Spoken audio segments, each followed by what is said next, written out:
گہرا نارنجی جوڑا سانولی دلہن پر عجیب بہار دکھا رہا تھا۔ دلہن کی گردن شرم سے کم اور نقلی سونے کے زیورات سے زیادہ جھکی ہوئی تھی۔ بڑا سارا ٹیکا، جھومر، کم عمر چہرہ زیورات سے اتنا ڈھک گیا تھا کہ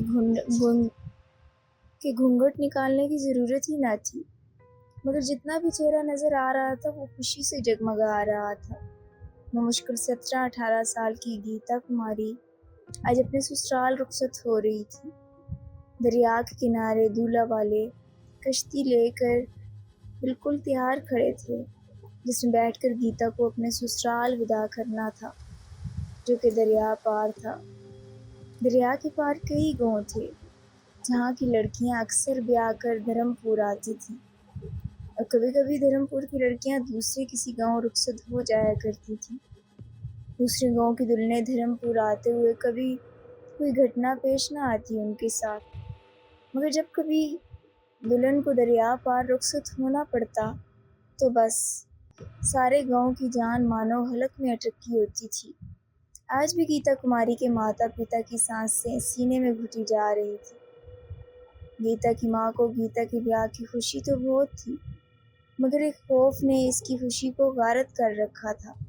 نہ جانے کیا ہوگا، بار بار ایک سوال اس کے دماغ میں ڈنگ مار رہا تھا۔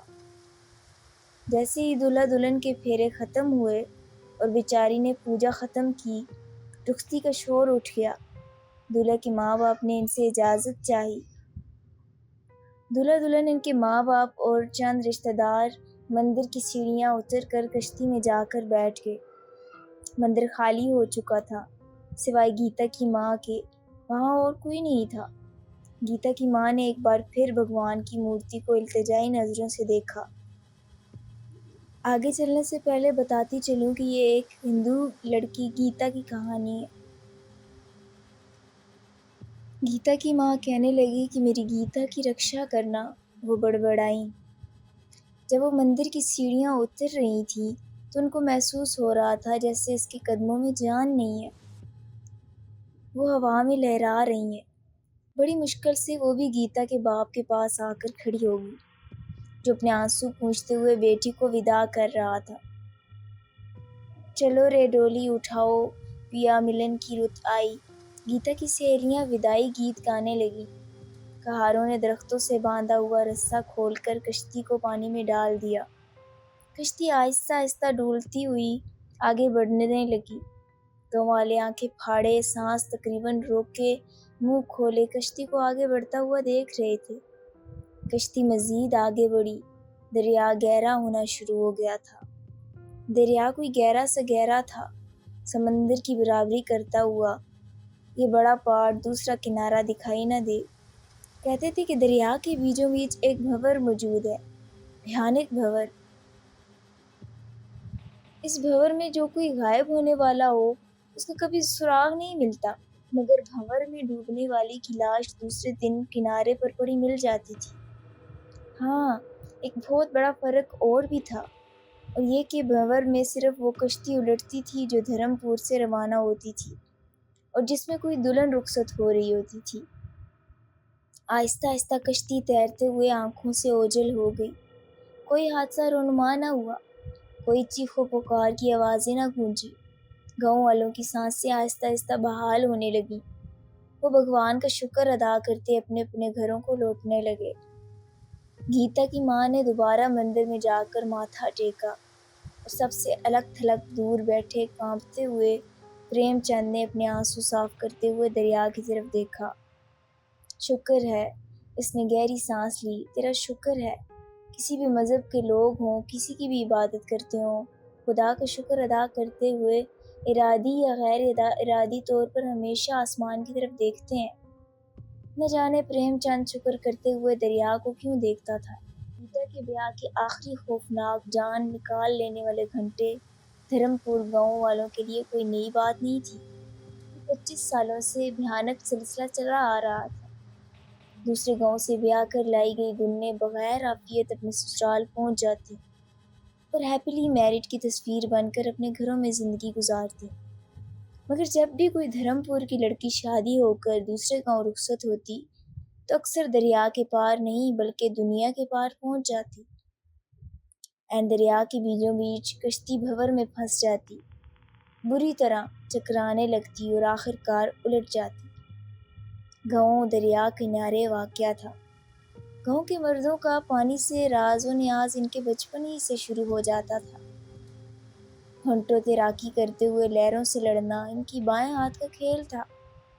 مگر جو بھی کبھی بھنور میں پھنس چکا تھا، ان کا بیان ہوتا تھا کہ وہ بھنور نہیں ہے بلکہ دریا میں موجود اندھا کنواں ہے، موت کا کنواں۔ پھر بھی تیراکی کے فن میں بچپن سے ماہر ہونے کی وجہ سے سبھی لوگ لہروں اور موت کو شکست دے ڈالتے اور بچ جاتے، یہاں تک کہ کبھی کسی دولہے کو بھی خراش تک نہیں آتی تھی۔ مگر دلہن سرخ لباس میں ملبوس اپنے ہزاروں ارمان سمیت میلوں گہرے پانی میں ڈوب جاتی۔ 25 سال پہلے جب یہ خونی سلسلہ شروع ہوا تھا تو کئی سالوں تک گاؤں والوں کی واقعات کی سنگینی کا اندازہ نہ ہو سکا اور وہ دلہنوں کے ڈوب جانے کو محض اتفاق ہی سمجھتے رہے۔ مگر جب سال 2 سال میں کوئی ایک دلہن ضرور جان سے جانے لگی تو سب نے برسوں پہلے کی کڑیاں جوڑنا شروع کر دی اور نتیجہ نکال لیا کہ یہ حادثہ بے وجہ نہیں ہے۔ دریا بھیٹ مانگتا ہے اور صرف دھرم پور کی کسی لڑکی کی بھیٹ مانگتا ہے۔ دلہن بنی ہوئی لڑکی پریم چند نے اپنی چارپائی پر آہستہ سے کروٹ بدلی۔ نیند اس کی آنکھوں سے کوسوں دور تھی۔ حسب معمول ویسے تو نیند سے اس کی دشمنی برسوں پرانی تھی، برسوں سے وہ صرف چند گھنٹے ہی سو پاتا تھا۔ سارا دن دریا میں کشتی چلاتے، مچھلیاں پکڑتے اس کا جوڑ جوڑ دہائی دینے لگتا تھا، مگر بستر پر لیٹتے ہی نیند بھاگ جاتی تھی، کسی شریر محبوبہ کی طرح۔ محبوبہ، پریم چند کے چہرے سے ایک آنچل ٹکرایا، ایک برسوں کی جانی پہچانی مہک ہر طرف پھیل گئی۔ پریم کی بند ہوتی آنکھیں ایک دم کھل گئیں۔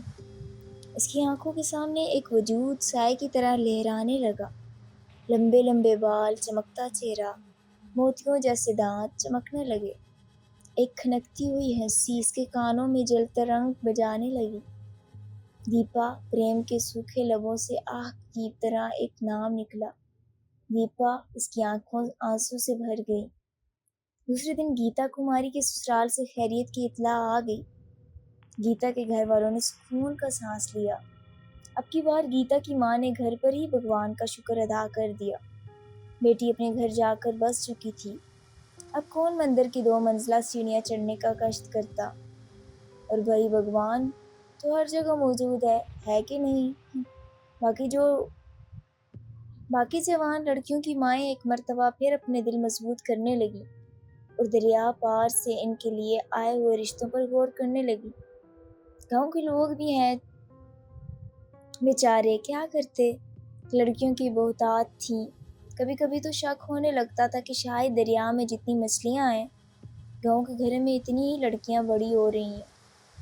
اب نہ چاہتے ہوئے بھی جن کے جوڑے کے لڑکے گاؤں میں نہ ہوتے، ان کا رشتہ دریا کے پار طے کرنا پڑ جاتا، اور پھر اندیکھے خوف کا سلسلہ شادی کے دن تک چلتا رہتا تھا۔ ہاں، ہمیشہ ہی ہر ناؤ نہیں ڈوب جاتی تھی، بس سال 2 سال میں ایک مرتبہ ضرور کوئی بدقسمت دلہن دریا کی گہرائی ناپتے ہوئے اوپر آکاش پر پہنچ جاتی تھی۔ کون دریا پار اترے گا تو کون دنیا کے پار چلا جائے گا، کوئی نہیں جانتا تھا۔ پریم چند کی بیٹیاں بھی شادی کی عمر کو پہنچ گئی تھیں۔ بڑی والی تو 21 کی ہو رہی تھی، اس کی بیوی حاملہ ان کی شادی کے لیے ہلکان ہوتی جا رہی تھی۔ ایسا نہیں تھا کہ اس کی لڑکیوں کے لیے رشتوں کی کمی ہو، ہر چوتھے دن کوئی پیغام کسی بیٹی کے لیے آیا ہوتا تھا۔ ہاں، مگر ہوتا ہمیشہ دریا پار سے تھا۔ ویسے تو پریم چند نے حملہ سے کبھی کسی بات پر آرگیو نہیں کیا تھا۔ جب ان کی پہلی بیٹی پیدا ہوئی تھی تو نام رکھنے کے سمے پریم کے دل کی گہرائی سے ایک آواز نکلی تھی، دیپا، اس کا نام دیپا رکھیں گے۔ پریم نے التجا کی تھی، مگر حملہ نے تو فوراً ہی ریجیکٹ کر دیا تھا۔ ہونے دیپا بھی کوئی نام ہے بھلا، اتنا پرانا؟ میری بڑی چچی کا نام دیپا تھا، اس نے چڑھ کر کہا تھا۔ حملہ نے تو شادی کے فوراً بعد ہی اپنے ہونے والے بچوں کے نام سوچ لیے تھے۔ جب ان کی نئی نئی شادی ہوئی تھی وہ پریم چند کے ساتھ شہر گھومنے گئی تھی اور اپنی زندگی کی پہلی فلم اس نے سینما میں دیکھی تھی۔ سینما کی بڑی ساری اسکرین پر موجود ہنستے مسکراتے گنگناتے ہیرو پر حملہ کو اس قدر شدید کرش ہوا تھا، وہ تھوڑی دیر کو تو برابر بیٹھے اپنے نئے نویلے شور کو بھول گئی تھی، اور اس نے اپنے دل میں ہی پکا ارادہ کر لیا تھا کہ وہ اپنے بیٹے کا نام دیو آنند رکھے گی۔ گھر واپس لوٹ کر بہت دنوں تک اس کے دماغ پر فلم سوار رہی تھی۔ کتنا شوق تھا حملہ کو کہ کبھی تو پریم چند اس کی ساڑی کا آنچل پکڑ کر گنگنائے، ارے یار میرے تم بھی ہو، یا پھر کبھی حملہ اس سے روٹھے تو اس کے آگے پیچھے گاتا پھرے، مانا جناب نے پکارا نہیں۔ مگر پریم چند کی زندگی میں رومانس نام کی کوئی چیز موجود ہی نہیں تھی، کم از کم حملہ کے لیے نہیں تھی۔ حملہ خود بھی گاؤں میں ہی پلی بڑی تھی، مگر اس کو گاؤں والوں کے طور طریقے اولڈ فیشن لگتے تھے، اور ان کے نام عجیب و غریب ناموں کے بہتات تھے۔ خود حملہ کے بھائی نتھو لال اور تجوری لال اور اس کی سہیلیاں کاکی اور شانو۔ خیر حملہ کو بھگوان نے اپنی پہلی بیٹی دے دی ان کے عقیدے کے مطابق، تو اس نے نوتن نام رکھ دیا۔ پریم چند نے اس وقت تو دل پر پتھر رکھ لیا تھا، مگر جب بھی حملہ نوتن کے لیے آئی کسی دریا پار والے لڑکے کے رشتے کا ذکر کرتی تو وہ سختی سے انکار کر دیتا، نہیں دریا پار نہیں، 25 سال کون سا اتنا بڑا سمے ہوتا ہے، ابھی کل کی ہی تو بات لگتی ہے۔ بس فرق صرف اتنا ہے کہ یہ 50 سال کا پریم اس وقت 25 سال کا تھا، بالکل جوان خوش شکل۔ پریم کا جسم 50 کی عمر کو ضرور پہنچ گیا ہے، مگر اس کا دل 25 سال پہلے ہی مر گیا تھا۔ 25 سال پہلے اس کا دل امنگوں سے بھرا ہوا تھا، دھڑکتا تھا، اور جب دیپا اس کے سامنے آ جاتی تھی تو شدت سے دھڑکنے لگتا تھا، اتنا تیز کہ دھڑکن پریم کو اپنے کان میں محسوس ہونے لگتی تھی۔ دیپا گاؤں کی سب سے سندر لڑکی تھی۔ یہ صرف پریم کا خیال ہی نہیں تھا، ہر روز کسی نہ کسی لڑکے کی ماں دیپا کے گھر سوالی بن کر آئی ہوتی تھی، مگر دیپا کے باپ کو تو کسی شہزادے کی تلاش تھی۔ پریم پر دگنی مصیبت آ جاتی تھی، ایک تو دیپا کے لیے آنے والا رشتہ، اوپر سے لوگ دریا پار جانے کے لیے اسی کی ناؤ کرائے پر منگوا لیتے تھے۔ پریم مچھیرے کا بیٹا تھا، کشتی چلانا مچھلیاں پکڑنا اس کا نسلوں سے پیشہ چلا آ رہا تھا۔ دیپا گاؤں کے سب سے بڑے گھر کی بیٹی تھی، مگر محبت نے کب امیری غریبی دیکھی ہے؟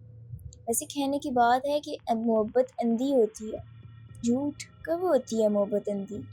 انتہائی چالاک اور مکار ہوتی ہے محبت، ہمیشہ حسین چہرے کا انتخاب کرتی ہے۔ کوئی ایک مثال بتا دو کہ 2 بہنیں یا پھر 2 سہیلیوں میں سے کسی نے کم شکل والی کا انتخاب کیا ہو، تو کسی لڑکے نے 2 دوستوں میں سے جان بوجھ کر بیچارے غریب لڑکے کو چن لیا ہو۔ پریم چند نے بھی تو دیپا کے حسن کے آگے گھٹنے ٹیک دیے تھے، ورنہ اس کی بچپن کی منگ حملہ میں کون سی برائی تھی؟ بیچارہ پریم چند یہ جانتے ہوئے بھی کہ دیپا اس کی دسترس سے جنموں دور ہے، اس کو دل دے بیٹھا تھا۔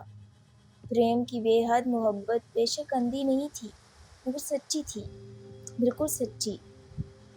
گیتا کی شادی کے بعد چند مہینے گزرے اور مزید 2 دلہنیں خیر سے سسرال سدھار گئیں۔ گاؤں والوں نے سکون کا سانس لینا اور رشتوں پر پھر سے غور کرنا شروع کر دیا۔ مندر کے پجاری صاحب نے کئی مرتبہ لوگوں کے ہجوم میں کریڈٹ لے لینا چاہا کہ ان کی پوجا پاٹ اور دریا ایک ٹانگ پر کھڑے ہو کر عمل کرنے کا نتیجہ ہے کہ اب خطرہ ختم ہو چکا ہے اور دریا نے بھیٹ مانگنا چھوڑ دیا ہے۔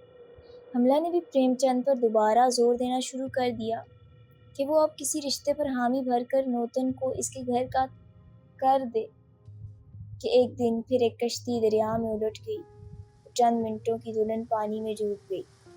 دلہن بھی کوئی اور نہیں، حملہ کی بچپن کی سہیلی کی بیٹی انجو۔ حملہ اور نوتن پر سکتہ طاری تھا، پورے گاؤں میں ماتم کا سماں تھا۔ انجو کی ماں دیواروں سے سر ٹکرا کر رو رہی تھی۔ آدھی رات گزر گئی تو شور کی آوازیں تھم گئیں، انجو کے گھر سے سنائی دینے والی چیخیں بھی بالآخر رک گئی تھیں۔ گاؤں والے بیچارے غم کے مارے تھکے ہارے شدید تھک گئے اور آخر سو گئے یا بے سدھ ہو گئے تھے۔ کئی گھنٹوں سے چھت کو گھورتے پریم کے چہرے سے ایک آنچل ٹکرایا، سفید آنچل۔ 25 برسوں سے اس آنچل کا ایک ہی رنگ تھا، سفید۔ پریم آہستہ سے اپنے گھر سے نکل آیا۔ چاند کی آخری تاریخیں تھیں، ہر طرف نیم اندھیرا چھایا ہوا تھا، فضا بے حد اداس اور پراسرار تھی۔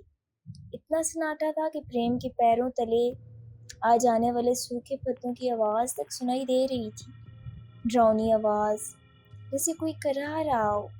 اس نے اپنی دکھی نگاہیں دریا کی طرف اٹھائیں۔ اس وقت اندھیرے میں دریا سیاہ لگ رہا تھا۔ آج پھر ایک بھینٹ لینے کے بعد اس کی قاتل لہریں اتنے سکون سے بہہ رہی تھیں جیسے کسی کو شدید بھوک میں کھانا کھا کر گہری نیند آ جائے۔ پریم کے گھر سے دریا چند منٹ کے فاصلے پر تھا، وہ آنکھیں بند کر کے وہاں پہنچ سکتا تھا، مگر اسے ایسے لگ رہا تھا کہ جیسے میلوں کا سفر طے کیا ہو، وہ بھی ننگے پیر۔ وہ تھکن سے بے حال گھٹنوں کے بل گر گیا۔ اچانک اس پر نیند حملہ آور ہو گئی، ایک بے ہوشی۔ اس کی آنکھیں بند ہونے لگیں، مگر کہیں قریب سے ایک ہنسی کی آواز جلترنگ بجانے لگی، ایک جانی پہچانی ہنسی۔ دیپا۔ پریم نے بے ساختہ آنکھیں کھول دیں۔ وہی تھی۔ پریم 50 کا ہو چلا تھا، مگر وہ تو بالکل ویسی کی ویسی تھی، جوان، حسین، چند قدموں کے فاصلے پر کھڑی ہنس رہی تھی۔ پریم کو اس کی ایک ایک ادا ازبر تھی، اس کی کھلی زلفیں جھٹکنا، اترا کر چلنا، پھر مڑ مڑ کر مسکرانا۔ مسکرا تو وہ آج بھی رہی تھی، مگر اس کی آنکھیں قہر برسا رہی تھی، زہر برسا رہی تھی۔ وہ نفرت سے پریم کو گھور رہی تھی۔ دیپا۔ پریم کے منہ سے نکلا۔ نہ جانے دیپا کے نام سے پریم کا کیا تعلق تھا۔ ادھر اس کا نام پریم کے لبوں سے نکلتا تو آنسو کی دھار اس کی آنکھوں سے بہنے لگتی۔ ہمیشہ آج بھی دیپا پکارتے ہی وہ رونے لگ گیا۔ دیپا، آج تو میری بات سن لے،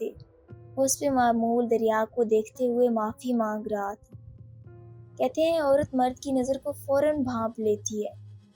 دیپا خوب جانتی تھی، ہوش سنبھالتے ہی جاننے لگی تھی کہ پریم اس کا دیوانہ ہے، اس کی ہر ادا پر جان دیتا ہے۔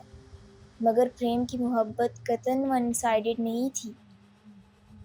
دونوں اپنی اپنی جگہ اچھی طرح سمجھتے تھے کہ یہ محبت لا حاصل ہے، اور دونوں کو اس پر کوئی اعتراض نہیں تھا۔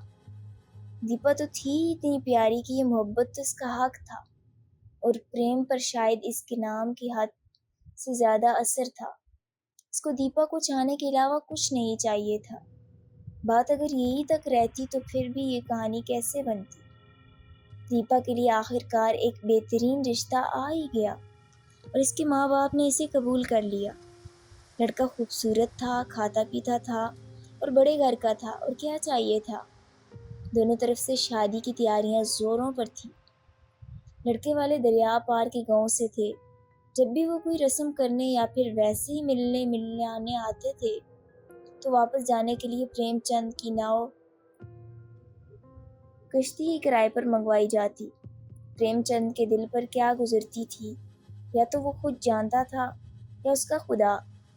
کئی برسوں سے راتوں کو دیپا کے خواب دیکھنا تو پریم کا معمول تھا، مگر اس نے خواب میں بھی نہیں سوچا تھا وہ اور دیپا کبھی آمنے سامنے ہوں گے، اتنے قریب، بالکل اکیلے۔ دیپا کے بیاہ کے دن بالکل قریب آ گئے تھے۔ پریم نے اپنے دل پر پتھر کی سل رکھ لی تھی، بلکہ خود کو پتھر کر لیا تھا کہ ایک دن دیپا کے گھر سے پیغام آ گیا کہ کل کشتی تیار رکھی جائے۔ دیپا اور اس کی ماں کو دریا پار کے مندر جانا تھا۔ دیپا کی ماں نے اپنے نازوں پالی بیٹی کے بہترین رشتے کے لیے کب سے منت مانی ہوئی تھی کہ وہ پورے 7 مندروں پر سات چڑھائے گی، اور اب دیپا کے بیاہ کے دن بہت قریب آ گئے تھے، تو وہ جلد از جلد اپنی منت پوری کر رہی تھی۔ پریم چند نے صبح سے اپنی کشتی صاف ستھری کر کے تیار کر رکھی تھی۔ اگر اس کو دیپا کی ماں کا خوف نہ ہوتا تو وہ پورے گاؤں کے پھول دیپا کے قدموں تلے بچھا دیتا، مگر دیپا کی ماں تو آئی نہیں۔ اکیلی آتی دیپا کو دیکھ کر وہ حیران رہ گیا۔ دیپا کی ماں کو رات سے ایسا بخار چڑھا کہ وہ صبح کھڑی بھی نہیں ہو پا رہی تھی، مگر اس نے دیپا کو منت پوری کرنے بھیج دیا۔ کیا تھا اگر دیپا بھی نہ آتی؟ یہ سب تو نہ ہوتا۔ یہ سب ہو کر بھی کیا ہو گیا؟ تو پریم کو کچھ مل سکا نہیں، نہ ہی دیپا۔ دیپا آہستہ آہستہ چلتی آ کر کشتی میں بیٹھ گئی۔ پریم نے کشتی پانی میں ڈال دی۔ کشتی آگے بڑھنے لگی۔ پریم آہستہ آہستہ چپو چلانے لگا۔ دیپا سر جھکائے بیٹھی تھی۔ دونوں کو ایک دوسرے سے جھجک محسوس ہو رہی تھی۔ نہ جانے کیا ہوا، کیسے ہوا، پریم میں جانے کیسے اتنی ہمت آ گئی۔ کشتی دریا کے بیچوں بیچ پہنچ چکی تھی۔ پریم نے کشتی روک دی۔ دیپا نے چونک کر پریم کو دیکھا۔ نہ جانے کیا تھا دیپا کی خوبصورت آنکھوں میں۔ اس وقت دیپا کی مدھم بھری آنکھوں نے پریم پر سچ مچ نشہ طاری کر دیا۔ وہ کسی مدہوش شرابی کی طرح ہر خوف سے بے نیاز ہو گیا۔ دیپا، تم یہ بیاہ مت کرو۔ اور تو کچھ سوجا نہیں۔ پریم کے منہ سے یہی ربط جملے پھسل گئے۔ کیوں نہ کروں؟ تم جانتی ہو اچھی طرح میں تم سے پریم کرتا ہوں۔ پریم کی آواز کانپنے لگی۔ اچھا، دیپک کا مخصوص اعتماد لوٹ آیا۔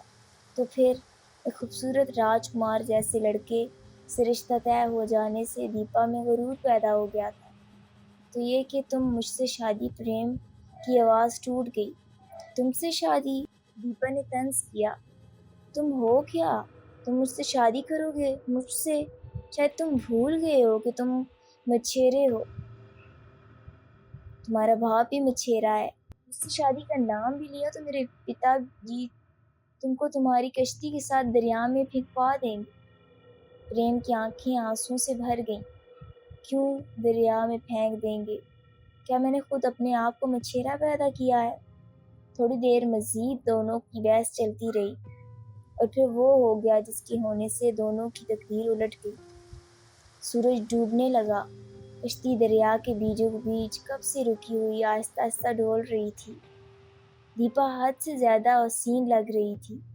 پریم کی نظریں دیپا سے ہٹنے کو تیار ہی نہ تھیں۔ دیپا کو خوف آنے لگا، شدید خوف۔ پریم، کشتی چلاؤ ورنہ اچھا نہیں ہوگا۔ اچھا تو ابھی بھی نہیں ہو رہا دیپا۔ پریم کی آواز بھاری ہونے لگی۔ نہ جانے کہاں سے ایک کمزور لمحہ ان کے بیچ آ گیا۔ پریم، دیپا کی آخری چیخ پریم کے کانوں میں گونج گئی۔ آہ ہاں! پریم کی آنکھ کھل گئی۔ اف! وہ چیخ، وہ گونج اسی طرح، اسی شدت سے اس کو محسوس ہوتی تھی۔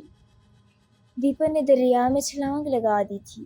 وہ دیپا سے عشق کے دعوے دار، اس کا پجاری، اس کو بچا نہیں پایا تھا۔ جب لوٹا پوٹا آدھی رات کو گھر پہنچا تو اس کی حالت اتنی خراب تھی کہ اس سے زیادہ سوالات نہیں کیے گئے۔ یہاں تک کہ دیپا کے گھر والوں نے بھی رو پیٹ کر صبر کر لیا۔ بھور میں کشتی الٹ گئی تھی۔ اس کے منہ سے بھی بس اتنا نکلا تھا۔ ویسے بھی پریم اور اس کے گھر والے کا سابقہ ریکارڈ سالوں سے اتنا شفاف تھا کہ ان پر شک کیے جانے کا سوال ہی نہیں پیدا ہوتا۔ اور پھر ایک عرصے تک پریم بالکل سکتے میں آ گیا تھا۔ اس نے تو کسی سے بات کرنا، ہنسنا مسکرانا بالکل چھوڑ دیا تھا۔ اس کی حالت دیکھتے ہوئے 2-3 سال بعد اس کی زبردستی شادی کر دی گئی، مگر اس کا سکتہ نہ ٹوٹ سکا۔ اس کا دل دوبارہ کسی کے لیے نہ دھڑک سکا۔ کسی روبوٹ کی طرح وہ اپنی کشتی اور اپنی زندگی کی گاڑی گھسیٹتا رہا۔ اور 25 برس بیت گئے۔ جب دیپا نے اس کی کشتی سے کود کر اپنی جان دے دی تھی تو اسی سال گاؤں میں ایک شادی ہوئی تھی۔ دلہن دوسرے گاؤں ودا ہوئی تھی۔ کشتی میں بیٹھ کر وہ شادی بڑے ہی ٹھاٹھ سے کی گئی تھی۔